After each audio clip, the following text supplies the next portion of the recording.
በረከትሽ ይደርብን። ሰው ሁሉ ህልሙ ይፈታል እያላችሁ ስታሽቃብጡ የነበራችሁ ሰዎች ደህና ናችሁ? እንዴት ናችሁ? አላህ ከክፉ ነገር ሁላችን የሚጠብቀን። ባካችሁ ሴቶችዬ ልብ እንግዛ ባካችሁ። እንዲሁ በዚህ አጋጣሚ የአረብ ሀገር ወንዶች ይቀርባሉን። እሺ፣ በዱባይ በሳውዲ ያላችሁ ይቀርባሉን። የእናንተ ጦር ነው ይሄ ሁሉ ግፍ የተፈጸመብን ማለት ነው። በእርግጠኝነት ብዙዎቻችሁ ጉዳዩን ሰምታችሁታል። ግን እኔ እናንተ ብሰሙም ለራሴ ካላወራው ስለማይወጣልኝ በቃ ላውራ ለተንፈስና ይወጣልኝ ብዬ መጥቻለሁ ማለት ነው። የሀገሬ ልጆች እንግዲህ ሰሞኑን እንዳያችሁ ሶሻል ሚዲያ ላይ መነጋገሪያ ሆኗል ነገሩ ማለት ነው። ከሰሞኑ ከአንድ ሳምንት በላይ ይሆነኛል ቪዲዮ ሰራለሁ ብዬ አስቤ ነበር፣ ተውኩት። እኔ ብዙ ጊዜ እንደዚህ ባለ ነገር ቪዲዮ አልሰራም በነገራችን ላይ። ግን ትናንትና የወጣውን ነገር ሳይሰማ አልቻልኩም። ስለዚህ እኔ ታችሁ ታውቃላችሁ የወሬ ሱስ አለብኝና በቃ ለተንፈሰውና ይወጣልኝ ብዬ ነው የመጣሁት ማለት ነው። የሰማችሁ ሰምታችኋል፣ ያልሰማችሁ ካላችሁ ስሙ። የሰማችሁት እንግዲህ ደስ እንዳላችሁ መሆን ትችላላችሁ።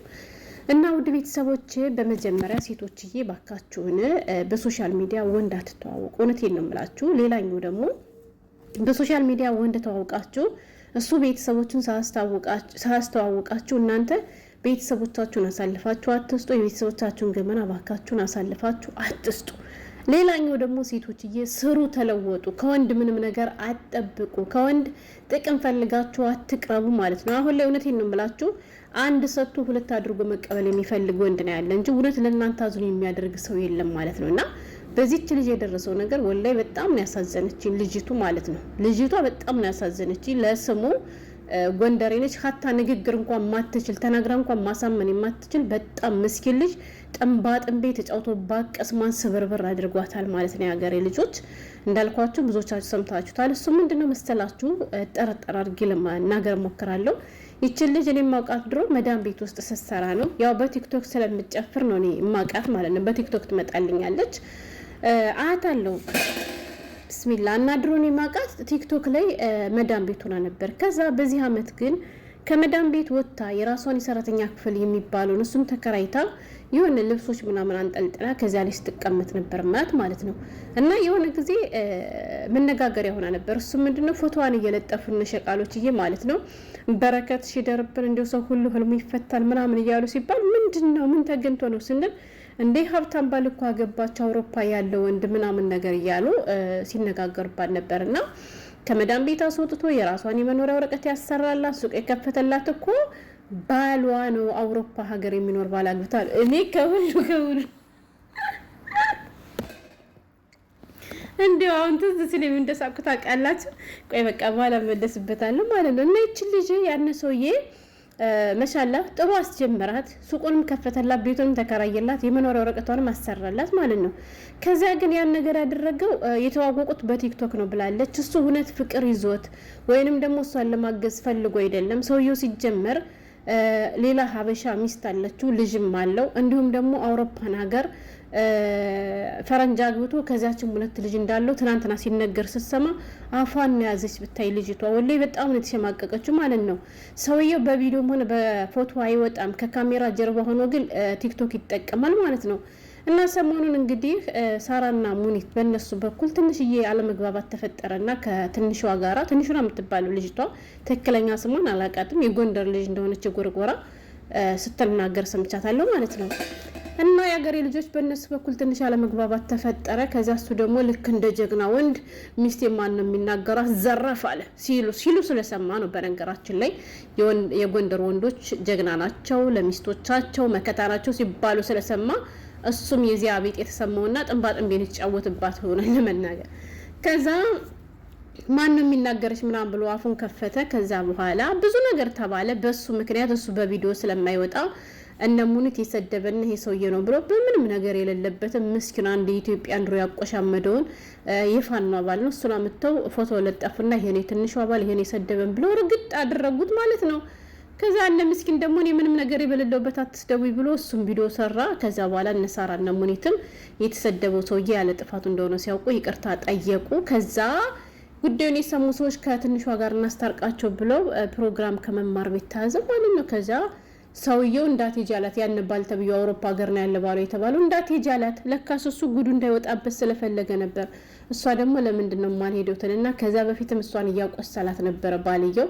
ያው እንግዲህ ወደሽ ከተደፋሽ ቢረግጥሽ አይክፋሽ እንደሚባለው ወደሽ ከገባች ብሎ ሳይድፋሽ ነው መሳይ ብቻ እንደዚያ ነገር ራሱ ፈልጋ የገባችበት ነገር ስለሆነባት ችላንድራ እንጂ ብዙ ነገር እያደረሰባት ነበር ማለት ነው። ከዛ ከነሱ ጋር ከሄድሽ አላውቅሽም አታውቂኝም እኔ ባልሽ አይደለሁም ብሎ ሸመጠጣት፣ ህዝብ ፊት አዋረዳት ማለት ነው ያገሬ ልጆች። ከዛ በጣም ነው የምታሳዝነው ልጅቷ ወላሂ እንዳልኳችሁ መናገር ራሱ አትችልም። ያ በዚያ እንዳለ ከዚያ በኋላ ግን በቃ እሷን የጎደው መሰልና በመጀመሪያ ራሱ ምን አደረገ መሰላችሁ? ቅድም ብያችኋለሁ፣ ቤተሰባችሁን አሳልፋችሁ በሚዲያ ላወቃችሁት ወንድ አትስጡ፣ ቤተሰቦቻችሁን አታስተዋውቁ፣ የቤተሰቦቻችሁን አድራሻ አትናገሩ ያልኳችሁ ለዚህ ነበር። እሱ ምንድነው ይቺ ልጅ ስትታይ ትንሽ ልጅ ነች፣ ግን መሻላ ልጅ አላት። እሺ እና ልጅ እንዳላት ሶሻል ሚዲያ ላይ ያው የቅርብ ጓደኞቿ የሰፈሯ ልጆች ሊያውቁ ይችላሉ እንጂ ብዙ ሰው አያውቅም። ልጅ ናት ነው የሚሏት፣ እሷን ራሱ ትንሽ ልጅ ናት ነው የሚሏት። ከዛ እሱ የጎደው መሰለውና ስለሱ ታሪክ ሲመረመር ልጅ እንዳለው ባለትዳር እንደሆነ ተደረሰበት ማለት ነው። ከዛ እሱ ደግሞ እሷን ያዋረደ መሰለውና 100,000 ብር የኢትዮጵያ ብር ልኮ አንዲት ሙዳይ ለምትባል ሴትዮ አዲስ አበባ ልጇ፣ ሁለቶች እህቶቿና አንድ እህቷ ልጅ 4 ልጆች አዲስ አበባ ይኖሩ ነበርና እና ራሷ ነበር ስታስተዳድራቸው የነበረ። ልጇን የምታሳድገው ራሷ ነች። የ1 ዓመት ልደቱን አክብሬልን የተሰደድኩት ብላለች። እና ብዙ ዋጋ የከፈለችባቸውን ቤተሰቦቻቸውን እሱ 100,000 ብር ላከና በዚያች ሴት አማካኝነት ያሉበትን ቤት ቀይርላቸው ሲላት እሺ ትልና እሷ ደግሞ ኮንዶሚኒየም ውስጥ አንዲት ስቱዲዮ አንዲት ክፍል ብቻ ተከራይታ ከዛች አንዲት ጠባብ ክፍል ውስጥ እነዚያ ሰዎች እያኖረቻቸው ነው ማለት ነው። የተላከችው እንግዲህ 100,000 ብር ነች። ከዛ እሱ ግን በዛች 100,000 ብር በየወሩ 13,000 ቤት ክራይ እየከፈልኩ ልጇን የማሳድግላት እኔ ነኝ፣ ቤተሰቧን የማስተዳድርላት እኔ ነኝ፣ እናቷ ታማሳክምኳት እኔ ነኝ። 10,000 ብር ነው አለናችሁ መታከም ያለከ። ይሄ ጉዳይ ሆኖ ማለት ነው። አንዲት አረብ ሀገር የምትኖር ሴት ወላሂ ለራሷ ይቀራል እንጂ መቼም ቤተሰቧን ማስተዳደር አያቅታትም። ለራሳችን ግን ላይኖረን ይችላል እንጂ ማለት ነው። ከዚያ እሷ ስንት የደከመችበትን ልክ እሱ ቤተሰቧ እንደሚያኖርላት አውቆ ከዚያ ደግሞ እኔ እሷን ጉድ ስለሸፈንኩላት አለ ልጁን እንደ ጉድ አይቶት ማለት ነው። ልክ እንደ ነውር ቆጥሮት እኔ እሷን ልጅ እያሳደግኩ ምናምን ቅስሟ ስብር አለ። ከዛ በፊት ሚዲያ ላይ ስለ ልጇም ተወርቶ ስለማወቅ ማለት ነው። ከዛ ያንም ሲደንቀን የሀገሬ ልጆች የትንሿ ባልነኝ እያለ በቃ ሀብታም ነው አሜሪካ ሀገር ነው የሚኖረው ተብሎ በሷ ስም ማለት ነው። ከዚያም ብር ይሟጣል፣ ከዚያም ብር ይሟጣል። እንዲሁም ደግሞ ለስሙ ሱቁን ከፈተላት እንጃሉ ከከፈተላት የመኖሪያ ወረቀቷን ካሰረለት በኋላ ወጥመር ታውቃላችሁ እስረኛ አደረጋት አሉ ልጅቷን ማለት ነው። ራሷ ስትናገር በጣም ነው የምታሳዝነው። ወላሂ እስረኛ አደረጋት፣ ከሀገሯ ልጆች ጋር ከጓደኞቿ ጋር አጣላት፣ እንዳትገናኝ አደረጋት። ከዛ ለእሷ ጓደኞች ደግሞ በጎን ብር ስጡኝ እንደዚህ ተይዞብኝ ነው እሰጣቸዋለሁ አውሮፓ ሀገር ነው የምኖር ስላለ ሴቱም ደግሞ ብታይ ከሷ ላይ ራሱ ለመቀማት ይፈልጋሉ። ወላይ መዳም ቤት ውስጥ ኮንትራት እየሰሩ 18,000 ድርሃም አሉ የላከችለት የኮንትራት ሸቃላለች አሉ ማለት ነው። ያቺ ባላገሩ የዘመሄት የምትባለው ገብታ ስትናገር ሰምቻት። ለምን ሀብታም ስለሆነ በቃ ለመቀማት ፈልገው መሰለኝ። ገባችሁ? እንደዚያ እያደረጉ ገመናው እንዳይወጣበት ከማንም እንዳይደረስበት እንደዚያ ሲያደርግ እሷም ደግሞ ሱቁን ከከፈተላት በኋላ ከማንም ሱቅ የዱቤ ይገባላሉ ማለት ነው። በሷ ስም ነው አሉ ወደውን የሚጎትቱ። ከዛ በኋላ የሚሸጣትን ነገር እያንዳንዷ ነገር ወደ እሱ ነው የምትገባ። እሱ የራሱ አካውንት የለውም አሉ፣ በሰው አካውንት እንድታስገብለት ያደርጋታል አሉ። ከዚያ ሱቋ ሁሉ ባዶ ሆነ። ሱቋ ባዶ ሲሆንባት ይሄ ወልደ ጊዮርጊስ የሚባለው ወልደ ጊዮርጊስ ነው እዚህ ዱባይ ያለው አሁን የመጣው ሀብታሙ ሰውዬ ማለት ነው። እና ሱቄ ባዶ ሆኖብኝ በቃ ተስፋ ቆረጥኩኛ ላይ ወስዶ ባዶዋን አስቀራት። የሚፈልገውን ነገር ካደረገ በኋላ ብሎ ካደረገኛለች ማለት ነው። ከዛ ስራ ሁላ ቁማ ተስፋ ቆርጣ ወልደ ጊዮርጊስ ለ3 ቀን ያክል እቤቱ ወስዶ አሳድሮ ከዛ የምሰራበትን ነገር አመቻችቶ ድጋሚ ወደ ሱቅ ስትመለስ አሁን ይሄ ነገር ተፈጠረ። ከዛ ወደ ሶሻል ሚዲያ ወጥቶ ሲወራ እሱ አውሮፓ ሀገር ሳይሆን ሊቢያ እንደኖረ አብሮት የኖሩ ልጆች መተው ጉዳቸውን ሲያወሩ ከኔም ብር ወስዷል፣ ከኔም እንዲህ አድርጓል። ብቻ በጥቅሉ ያልተባለ ነገር የለም። የሀገሬ ልጆች ለማመን ነው የሚከብዳችሁ ወላይ።